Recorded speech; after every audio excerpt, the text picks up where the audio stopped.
আমার রাজ্য আমার না হুকুম শুনে এটা বাগুন লাগাচ্ছে। কোন ভূতাবার আমার বগ্র দেখতে হবে। নো নো নো আমি পারি। কে রে আমার রাজ্যে বসবাস করে আমাকে আবার বকিস? পারি না আর পারি না আমি কেন ক্ষমা করে দেন হুজুর। না না না তোকে সম্ভব না, তোকে ক্ষমা করে দেবে না। না না না না প্লিজ হুজুর। ঠিক আছে এবারের মতন তোকে ক্ষমা করে দিলাম। হা হা হা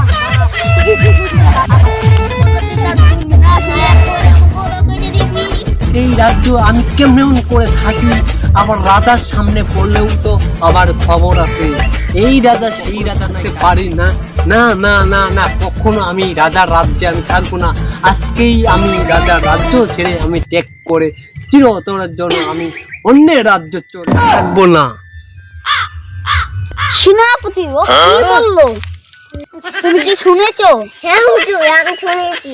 হুজুর, আমি আর কখনো আমাকে ক্ষমা করে দাও হুজুর। আমি এই রাজ্যেই থাকবো, আপনার হুকুম আমি মেনেই চলবো।